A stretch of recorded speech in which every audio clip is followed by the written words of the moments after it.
Amigos, não é normal o procedimento da esquerda brasileira após o ocorrido do último fim de semana, tá? Eu vou fazer um arco aqui que vai da tentativa de assassinato do João Bétega, à validação do cancelamento, da destruição de reputação, aos ataques puros e simples, à validação do terror por parte da esquerda brasileira. A esquerda brasileira é cruel e para ela tudo é válido em nome do seu projeto de poder, inclusive da sua relação com seus aliados, tá? O que rolou no Brasil é muito feio e nós precisamos tratar disso. Roda a vinheta.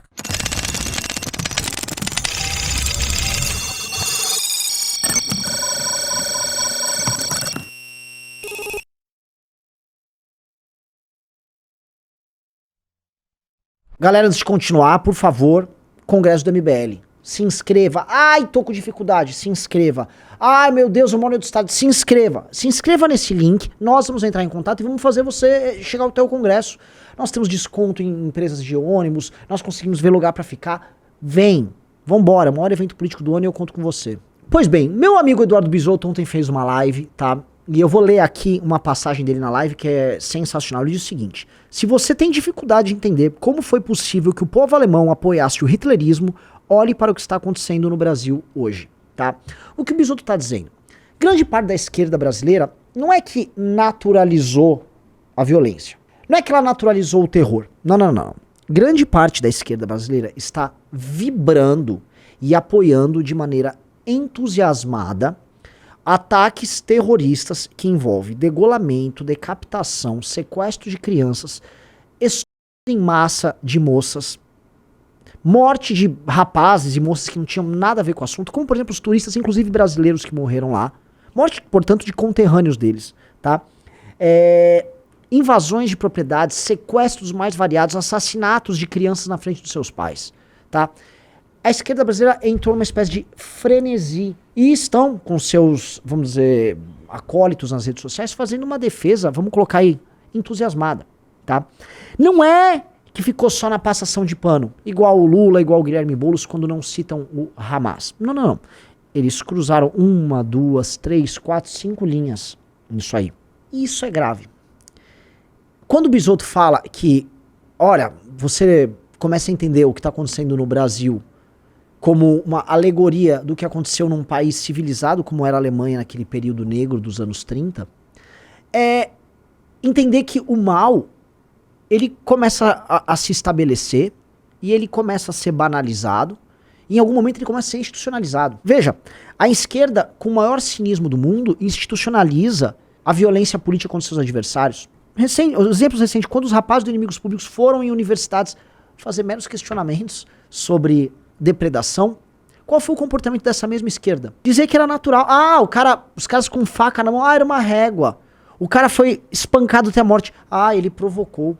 É um cinismo e uma tentativa de deixar claro para os seus pares de que nossa violência é redentora, nossa violência é possível. Que não resta para mim nada mais a dizer de que esses caras precisam ser derrotados e destruídos do ponto de vista político, sem a gente entrar no mesmo jogo deles. Não tô falando a gente fazer uso de violência como eles gostam de fazer. Mas são pessoas que são moralmente doentes, tá? São pessoas que são desajustadas, assim, na pior acepção do termo desajustado, tá? São pessoas com graves problemas. E mais, são pessoas cuja doutrina política serve como validadora, serve como uma racionalização para os seus rancores mais profundos. No fundo, a esquerda brasileira demonstra apenas que a doutrina que eles defendem é uma racionalização, é como se fosse uma construção argumentativa racional para que seus ódios e rancores mais mesquinhos, mais baixos, possam ser transformados em ação política. Não há outra palavra para descrever isso. Eu acho que está cruzada uma linha civilizacional por parte dessas pessoas que impede qualquer tipo de diálogo e relação. Aí você pode falar, mas Renan, a direita tá fazendo isso. E eis aqui um ponto que eu preciso colocar, e é um ponto muito impopular.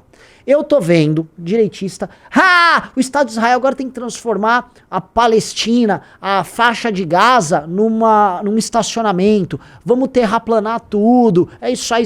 O que eu acho patético, o que eu acho ridículo, o que eu acho grosseiro. A questão da Palestina é uma questão já que envolve mais de meio século, tá? É uma questão que é controversa, é uma questão que você tem abusos e terror de ambos os lados, e é uma questão que Se você for partir pra essa torcida pura e simples achando que você tá numa posição moralmente superior, você não tá. Achar bonito aí o cara do campo da direita que...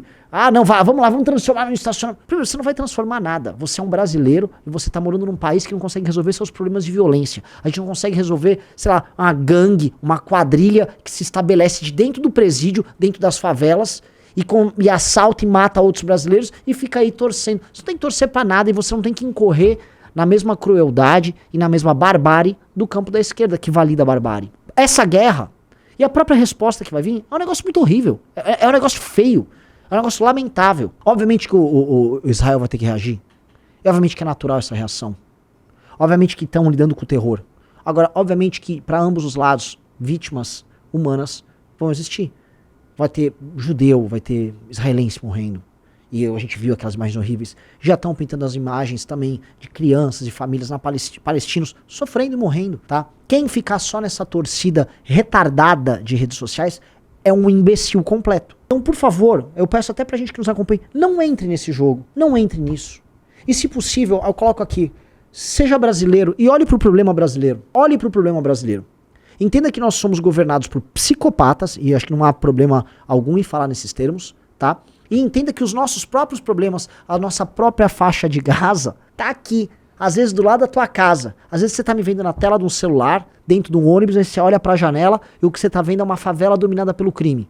Se você estiver em Fortaleza, se você estiver em Salvador, se você estiver no Rio de Janeiro, se você estiver no litoral de São Paulo, se você estiver em Porto Alegre, você sabe exatamente do que eu tô falando. E você sabe que aqui, se você tem um familiar que mora numa zona controlada pelo crime, você não diria isso. Então, coloquem a mão na cabeça e repudie a esquerda.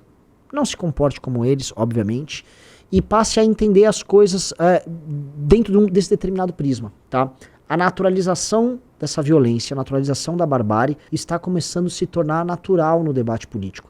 E eu acho que isso é um recrudescimento natural desde que as guerras culturais, as guerras políticas em redes sociais começaram a tomar conta do debate desde lá de 2013, 14, 15, no mundo, não só no Brasil.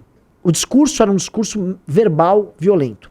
A gente começou a ver, especialmente após o Black Lives Matter nos Estados Unidos, ali em 2020, o começo do uso de uma violência redentora. E agora, através de guerras, seja a guerra pro proxy na Ucrânia, seja essa guerra que está acontecendo em Israel, a gente já começa a ver as pessoas falando abertamente no uso da violência e comemorando o extermínio do seu adversário. A esquerda, como sempre, é a maior defensora da barbárie. Não à toa é defensora do terror. E o Hamas, eu preciso colocar aqui, o Hamas é terrorista e o Hamas precisa ser eliminado do mapa. O Hamas precisa ser destruído, tá? Varrido. Mas não duvide que quem tem essa mentalidade não comece a transplantá-la. Veja, aquele fenômeno bizarro que a gente teve no começo do século XX com revoluções comunistas e reações fascistas que aconteceram na Europa, isso em grande medida começou a se refletir no mundo todo. A primeira metade do século XX foi, em grande medida, isso. E pode ser que a gente comece a ver isso aqui. A mentalidade antissemita, a mentalidade autoritária, grupos revolucionários, a ideia de uma revolução redentora, tudo isso acontecendo ao mesmo tempo. Não digo que é um espelho, porque nunca é um espelho, mas no mínimo é uma inspiração. Então eu começo a ficar muito preocupado, tá? Eu começo a ver isso acontecer e eu começo a perceber que as pessoas estão se deixando levar por esse espírito, que é no fundo um espírito demoníaco que se aposta do seu corpo, que se aposta das suas próprias ideias e instrumentaliza elas em nome de uma espécie de uma destruição sagrada, tá? A esquerda tá all-in nisso. Eu não vejo maneira da esquerda sair nem aqui, nem fora do Brasil. Resta saber se a direita vai escolher o caminho do absurdo e o caminho do ódio como resposta, tá? Eu não vou escolher e eu acho que nenhum de nós temos que escolher. Esse foi o meu recado. Beijo e abraço para todos vocês. Mais de 10 mil pessoas em 7 edições. Os maiores nomes da política brasileira reunidos em um só lugar. Aulas com os principais intelectuais da direita no país. Debates, congresso simulado, atividades criativas, a maior e mais completa imersão na política que você pode ter.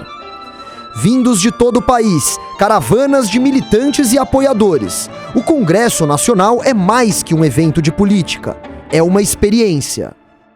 Quer saber o destino do MBL em 2024? Garanta já o seu ingresso. Vagas limitadas. www.mbl.org.br/congresso